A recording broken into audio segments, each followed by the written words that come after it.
Okay, magandang umaga mga lods. Try natin tong ano natin, yung setup natin. Ito. Okay yan. Samdo natin mga lods. Lagyan natin yung rice cooker. Para matry natin. Naka-default settings pa to. Default settings pa yung gagamitin natin. Di muna natin baguhin yung parameters ng samdo natin. Pero bala kong baguhin after gamitan natin yung rice cooker. Okay. Default settings pa yan. Default parameters.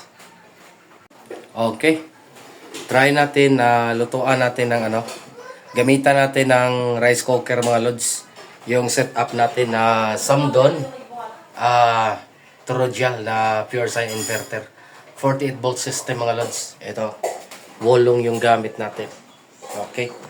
Wolong na WL48 10FT03.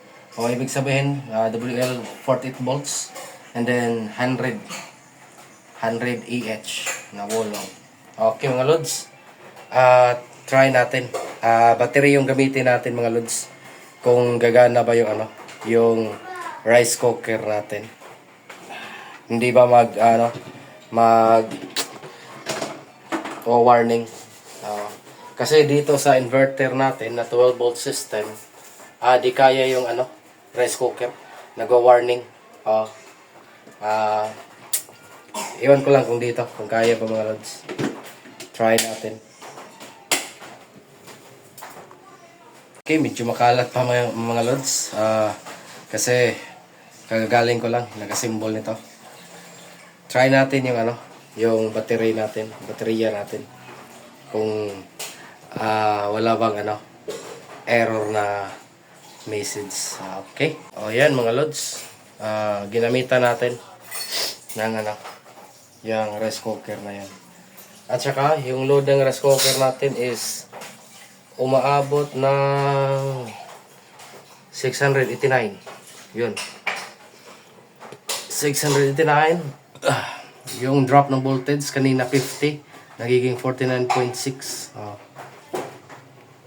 Yan. 59. Yan. Okay, naka-AC yan. So, off natin yung AC. Battery yung gamitin natin. Try natin kung okay ba. Battery yung gamitin natin. Yun. Yun pa rin. Walang kurap. Yun. Baterya na. Okay. Nasa 5:06 tayo ngayon ng hapon mga lods. So ito na ang gamit natin. Yung baterya ng Wolong. 2018 pa ata to. Na-install sa Globe. Tapos binenta. Second hand to. Sana okay pa ang ano nito. Okay pa ang mga cells nito. Tingnan natin mamaya mga lods.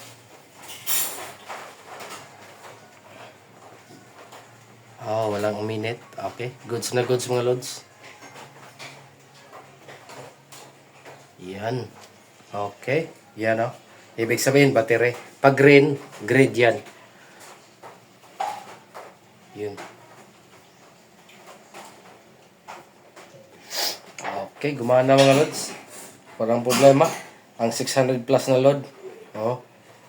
Balikan natin maya. Yun o. Discharging ng 14.67 or 12 to 14 amperes ang discharge niya. So ibig sabihin gumagana. Pag negative yan, it means palabas yung ano, kuryente. Pag positive dyan, papasok.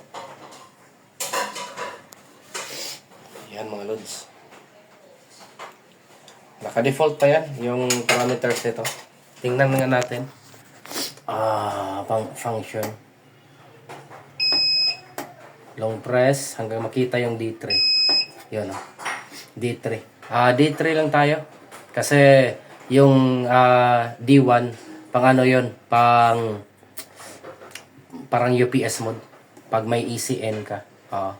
Ang kagandahan dito, compare sa Samdon 1 kilowatt na 12 volts, may app na siya. Halimbawa, nag-down ka. Yan, A9. Pwede ka rin Ito. Oh, yun. Sa Samdon, puro up lang yun. Hanggang babalik ka. Oh, or puro down. Kaya mas maganda. Maganda tong ano. Maganda tong inverter na to. Mayroon na siyang up at saka down. E1, C3.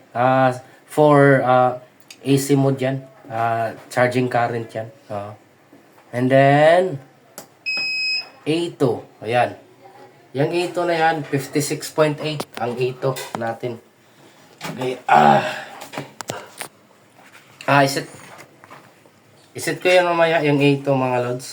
Para yan sa ano, constant voltage yan mga lods. Siguro, iwan ko 56.8 or lagay ko muna sa 54 na lang. 54 ko na lang yan.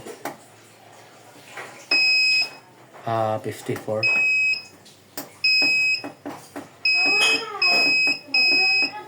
54.4. I know. Yan, 54.4. And then long press. And then sa A3, set na lang natin. Habang nagluluto tayo. Sa A3, A3, floating voltage natin. 54 lang din, 54.4. 54.4 yung voltage natin, floating voltage. Kasi 15S to. 15S to mga lods. Babaan natin. Yan. Kasi 15S. May 48 volts kasi na 16S.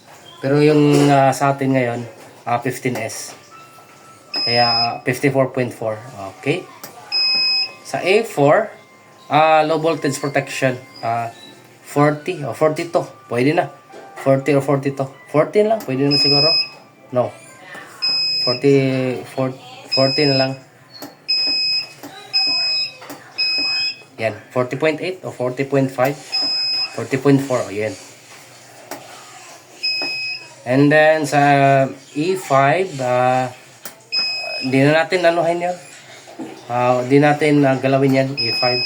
Para yan sa ano, sa utility. Parang ano yun, LVD at saka HVD. A5, A6. A7, wag na rin galawin. And then A8, okay na yan. 60 Hz. And then 220 output. Okay na. Long press. Yun. Long press na. Balik tayo. Yun. 48 volts, 70%. Yun. Nagiging 70 na kasi binabaan natin yung low voltage natin. Kanina 60 ba yun? Okay. Yun na. Balik tayo maya mga lods. Pagluto na yung rice cooker, sinaing natin dun sa dito sa rice cooker. Okay, 5:27 na mga lods PM. At saka paluto na. Warm na lang. Warm yung natin. Yung rice cooker natin. Yan o. Yun.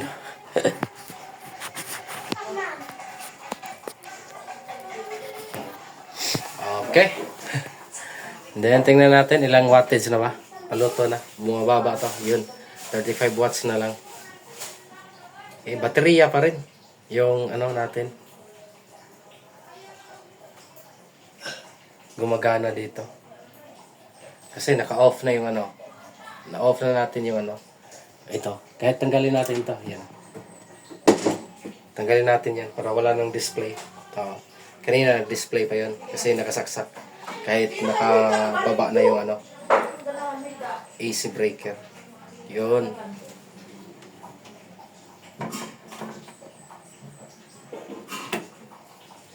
Okay mga lods. Gumagana mga lods.